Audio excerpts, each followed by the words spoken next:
Welcome to Timo's Dinky and Diecast. Today I'm doing a Dinky 24X. It's a French model of a Ford Vedette taxi. So it wasn't a taxi originally. This one is it's just an ordinary Ford Vedette as far as I can tell. It's been repainted. By the way, you're on a new channel today. Um, Timo's Dinky and Diecast is a replacement for Timo's Dinky Detailing.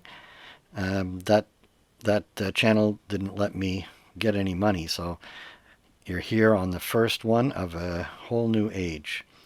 So this Vedette has been repainted. Somebody's ground off the rivets already, so I don't have to take this one off.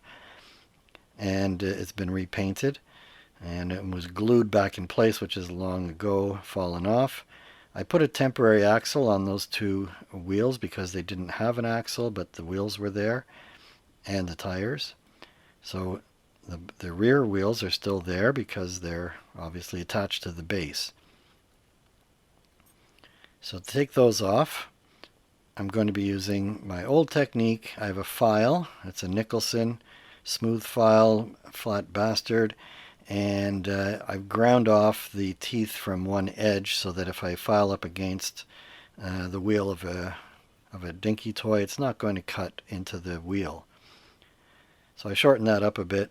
But anyway, I got that one off. I could have cut it off, but I keep the long axle. I want to see how long it is when I make a new axle. You'll see later on.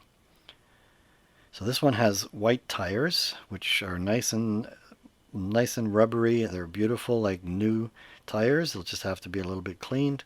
And all four of them are in perfect condition, which is fantastic because I don't have a good cheap source of white tires. So the first step in this case is to drill holes where the rivet posts were, and I'm going to thread those holes so I can put in 440 button head hex socket cap screws. So I go into my toolbox and I pull out, this tap is a spiral flute tap. This is designed so that you can turn the tap in. That's my Starrett tap holder, tap handle. So the flutes on this tap are designed so that as you turn it in, you don't have to back up the tap. You just turn the thing in all the way. It's a machine tap. And what happens is the swarf, you can see, comes out of the hole. So it doesn't push the swarf down into the bottom of the hole, making the hole shallower. So I'm going in by hand and making it deep enough for my tiny little 440 cap screws.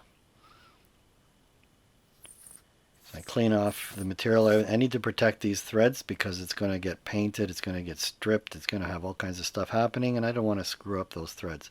So I put in a couple of screws. I would say they're sacrificial screws, but I'm going to strip the paint off of them later. So here it goes into the paint stripping process. Onto the deck. Caustic soda goes on. A little bit more. And the caustic soda will strip the paint off, and here you have the model after it's been stripped. So I go into the drill press again. This time I have a wire brush, and I do the whole model. I don't want to show you the whole thing because it's kind of boring. You can see there's a little bump on the casting. So I want to clean that up. There's a couple of other casting flaws, like on the hood there's a die line where two pieces of the die have come together, so I want to clean that up so it's not there anymore. And because this is going to be a taxi, I've got to drill a couple of holes in order to fit the fittings that go on this model. That did come as a taxi. This one wasn't a taxi, but this came as a taxi. I purchased a whole bunch of models from France, and I've got like 5 of these Vedettes. So I'm going to try and come up with interesting ways of restoring these. So this one's going to be a French taxi. The roof is yellow. The rest of it's black, but I needed to paint the roof, and the rest of the model got painted by accident. Now there's a long process here of taping the roof, so I shortened it up because that's also boring. So once the thing is taped up, I put some paper towel inside because I don't want to make the entire interior black, so I block the paint from painting the interior. So the whole thing is being done with spray bombs. One of the things about spray bombs is you can get a can that will spray a really nice coat and it comes out really, really rich and shiny. And this is the spray bomb I'm using now. It's a lacquer paint. It's supposed to be lacquer. I don't think it is, but they're calling it lacquer. But the truth is, it makes an absolutely beautiful finish. So 10 minutes later, I'm going to take off all the tape. I'll speed it up a little bit. I'll cut out in between times where I'm trying to get the tape off of my tweezers.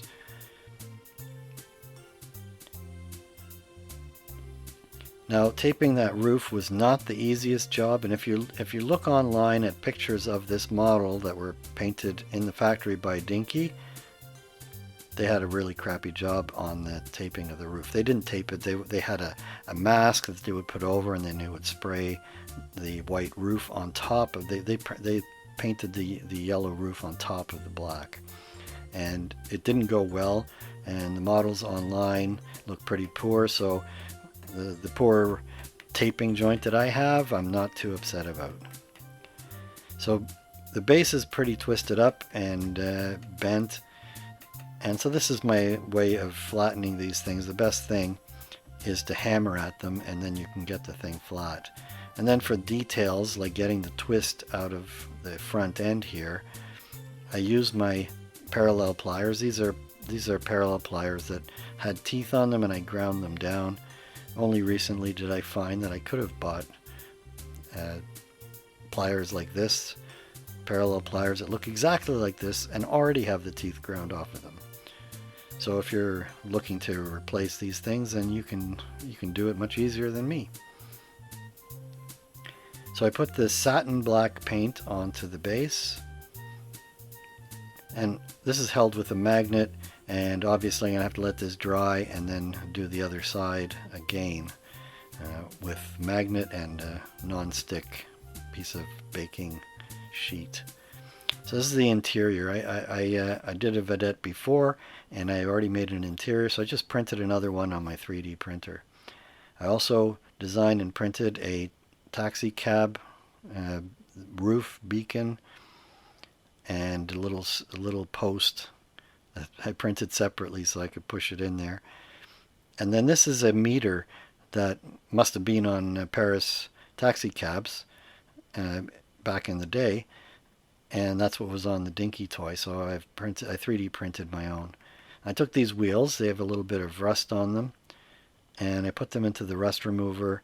That rust remover, I leave it for hours, usually overnight, and that takes all the rust off of it. It still has a rough surface, so I put it onto an old axle and into one of these pin vices. And then to clean this thing up, first I can go on the wire brush. So I just have a wire brush in my drill press, and I clean up the surface of that, and then I go to the buffing wheel, and that one was all primed up with fresh buffing compound. And then I go in and I polish this thing until I can see my reflection in it. So I'm just showing you the polishing of one of these wheels. Obviously, I do the same process for all four. And there you have it, 4 that are all polished up nicely.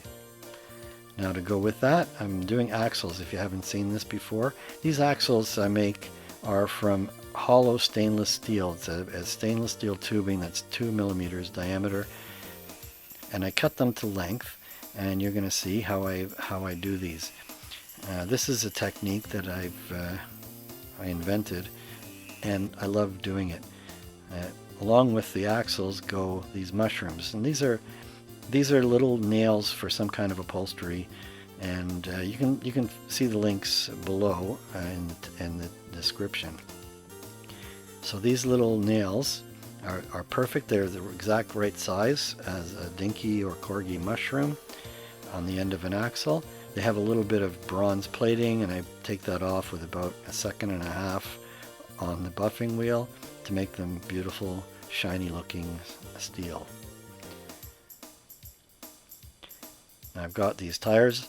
I didn't show you, but I did wash them. There was a little bit of dirt on them, some oily stuff, but they came up perfect. These are as good as if I bought them new. Actually, they're probably better because they're real Dinky wheels.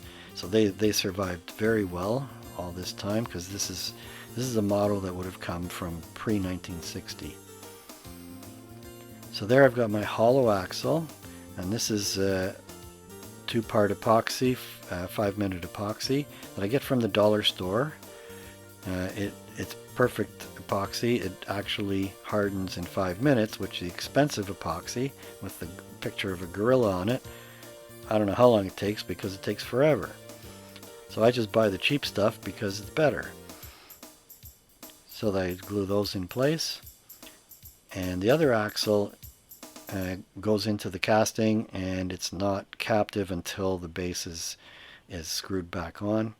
So I just make up the axle with the 2 wheels. I choose the better looking part of the hub to go on the outside so that the model will look the best.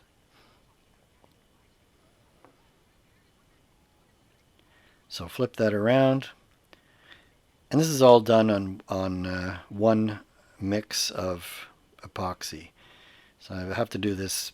I have to be pretty strident getting this done. If something goes wrong, I might have to make another batch to do the other axle. So here's the model. I didn't show you. I taped it up in order to paint the bumper and the front grille, and I'm putting this silver on it. This is a spray bomb silver, and I should show that to you. It's a brilliant spray bomb. I spray that on and take off the tape, and it looks very, very close match to what a mint Dinky toy looks like that came out of the factory. It's not shiny, but it's matte. But the other thing is great is once this stuff dries, you can put your fingers all over it and it doesn't affect it. Whereas some other chrome style paints, you put your finger on it, it's going to leave a fingerprint 5 years later. There's no way. So this stuff is great. And there, I've got the painting as mostly complete. Now this toy didn't come with an interior. This is the days in the 50s before Dinky had interiors. Of course, Corgi started putting interiors into their cars and windows, and Dinky had to follow up with a similar process. But so what I'm doing is I'm upgrading this toy so that it's as if it's like a post Corgi Dinky toy with interior and windows. I'll put there as well. So here's the beacon for the taxi cab. I printed this on the 3D printer, and this is it's a pretty good close facsimile of what I can see in the photographs of the original toy. So the letters are highlighted, they're raised, so it's a little bit easier to paint. So here's the little box. This is the meter box that on the toy was mounted on the fender. So I'm painting the flag red. And now a little bit of detailing. This model had headlights up at the top of these little wings.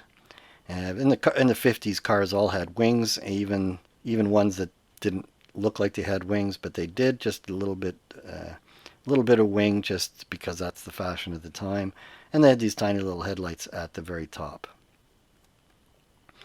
Now doing the windshield glass, and I'm using plastic. This is plastic you can get from any packaging. These ones are from a box of Christmas cards, and they were separated with these folded plastic pieces, and they're well protected, so they're not scratched up, and so they make beautiful windshields. So I tape the part that's going to be the windshield to protect it, and in the 3D printed interior, I've I've printed slots in the side for the windows to fit in. So I have to match those slots. So there's like a tab sticking down that goes into the 3D printed interior. This is not the first. I didn't have to design a new interior because I did a Vedette before. You can see it on my old channel, Timo's Dinky Detailing. You don't have to go look at that because I don't get paid from that one.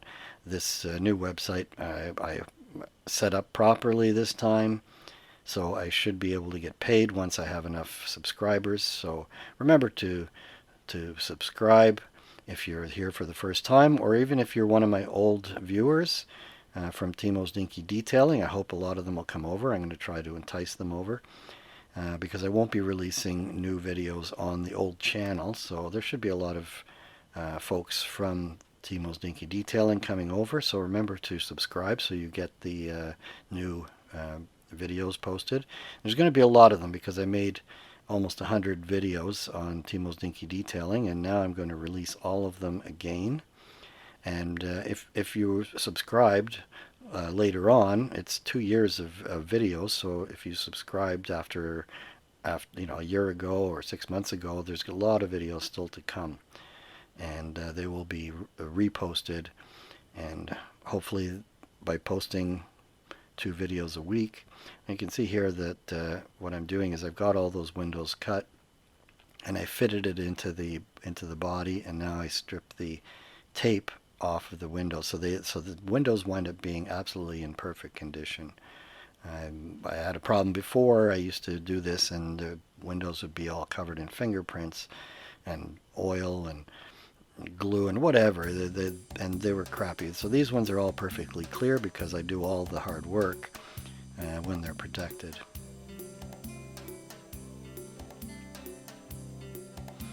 So as I said, remember to subscribe and like, and I'm going to have to build up my viewers. I had 1,400 plus viewers on the old channel. It took 2 years to get them, but I'm only making a video maximum one a week, and sometimes to be 2 or 3 weeks before I get the next video out, and it's not the best thing for the YouTube algorithm. So I'm going to try and build up my audience very quickly by putting more videos up more often, because I'll repost all of the old videos.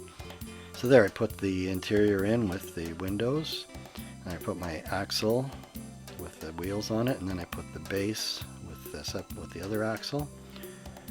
And then my cap screws, I'm putting brand new cap screws. I took off the painted ones, and they will go in the box. They'll get paint stripped off of them when I'm stripping another model, and then I can reuse those ones at least for protecting the threads. So the other screw goes in and the model is finished. Well, it's not finished yet. Now it's got to get those accessories. So there's the meter. I'm just putting it in there, but in the end, afterwards I redid it. I put a little glue because the meter didn't want to sit horizontal because it's on the crooked fender, so I made it sit horizontal and let the glue dry. The roof beacon, it's pushed in and that's it, no glue. So to remind you of what we started with, this is the casting as it started. It's in pretty good condition. It's not damaged. These toys, it's a whole batch, and the base was taken off. So here's what it looks like now. So I think it's a pretty spectacular model. The paint is just unbelievable. And I'm showing you the next model will be on the new channel, but you're probably watching it on the new channel, because I think I'm not going to put it on the old channel. That's a full video.